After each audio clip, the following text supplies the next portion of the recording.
Hello everyone, তোমরা ভাবতেই পারো এত রোদে আমি ঢাকি নিয়ে চললাম কোথায়। আমি যাচ্ছিলাম আমার বুড়ুর বাড়ি। বুড়ু মানে আমার বড় মাসির বাড়ি। যাই হোক, কি জন্য গেলাম সেটা তো আর বললাম না। আজ বুড়ু আর আমার বুনু মিলে আমার আর বুনুর বেস্ট ফ্রেন্ড মিস সাগরিকা পতিকে আইবুড়ো ভাত দেবে। বুনির বিয়ে মানে সাগরিকার বিয়ে, এটা ভাবলেই আমার খুব অবাক লাগছে। কি করবো বলো, আমরা দেখতে দেখতে তো অনেকটা বড়ই হয়ে গেলাম। আর আমাদের গ্রুপের মধ্যে সেকেন্ড বিয়ে ওর। কি বলবো, নতুন বউ মানে হয়নি এখনো, উঠবি হবু নতুন বউ। একে দেখে কেউ বলবে যে এর বিয়ে 3 তারিখে, ল্যালটার বিয়ে হচ্ছে। আরে যে আমার বুনু হচ্ছে মেকআপ আর্টিস্ট। আচ্ছা তুমি চুপ করো। শুনো, আমাকে সমাজ যেদিন আইবুড়ো ভাত হয়, প্রথম ভাত আমাকে খাওয়াইছে যে তো তাড়াতাড়ি বিয়ে হোক।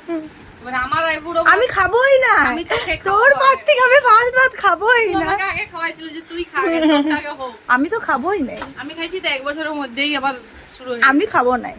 আজকে আমি এটা ঠিক করে এসেছি, বুনির থেকে আমি ভাত খাবো না। আমি খাবো না। আমি তো যে দেখি ম্যাডামের সাজুগুজু চলছে, আর এখন আমার কাজ হচ্ছে ওর কয়েকটা ভালো ভালো ছবি তুলে দেওয়া। আর ওর কথায় আমি তো নাকি ওর পার্সোনাল ক্যামেরাম্যান। আর কোনো ব্রাইডকে দেখেছো যে টোটোর মধ্যে ঢুকে ফটোশুট করছে? 1000টা ছবি তুলে দেওয়ার পর এখন ও আমাকে বোঝাচ্ছে কিভাবে আমার সাথে ও ট্রান্সফরমেশন ভিডিওটা শুট করবে। আর ওর বোঝানো তো আমি কোনোদিনও কিছু বুঝি না, আর আজকেও বুঝতে পারিনি। আর এদিকে আমার দাদাকে দেখো, পাপুর খেতে ব্যস্ত। টাকা ওইদিকে।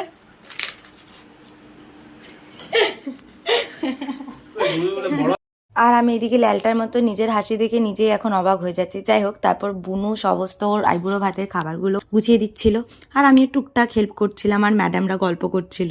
বুনুর 1 বছর আগে বিয়ে হয়েছিল 2025-এ। দেখতে ও ঘোর সংসারী গিন্নি হয়ে গেছে। এখন 2026-এ বিয়ের পালা হচ্ছে আমার বুনির।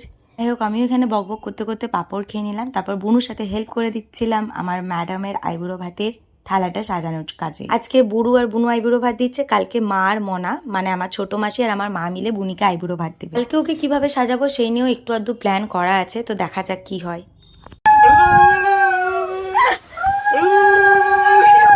আমার দাদার উলু দেওয়ার ধরনটা জাস্ট তোমরা দেখো, লিটারালি আমরা হেসে পাগল হয়ে যাচ্ছিলাম। তো বুড়ু প্রথমে আশীর্বাদ করে পায়েস মিষ্টি খাইয়ে দিয়েছে, তারপর সেই মুহূর্তে তখন উপস্থিত বাকিরা সবাই একটু একটু করে আশীর্বাদ করে দিল। আমার আর বুনুর আশীর্বাদ করার ধরনটা জাস্ট দেখো। বুনু ওকে মাছের মাথাটা খেতে বলছে, আর ও দেখো মাছের মাথার সাথে কি করছে। আমাদের 3 জনের বন্ডিংটা না একটু আলাদা লেভেলেরই। থুতু নজর যেমন না লাগে। কিছু বন্ধুত্ব হয়তো ভগবানই উপর থেকে তৈরি করে দিয়ে যায়। এরপর হচ্ছে আমার ওকে আইবুড়ো ভাত খাওয়ানোর পালা। আমি না ঠিক করে খাওয়াতে জানি না, তাই সবাই আমাকে শিখিয়ে দিচ্ছিল। এই আরো হাতটা যাবে, একবার হাতটা। ফাইনালি 3 নাম্বারের বেলায় আমি ঠিকঠাক ভাবে খাইয়েছি। আর বুনির সর্বপ্রথম আইবুড়ো ভাতে এটো খাবার আমাকে খাওয়ানো হয়েছে, যেটা আমার একদমই খাওয়ার ইচ্ছে ছিল না। বাই দ্য ওয়ে, ভিডিওটা কেমন লাগলো অবশ্যই জানিও। Bye bye.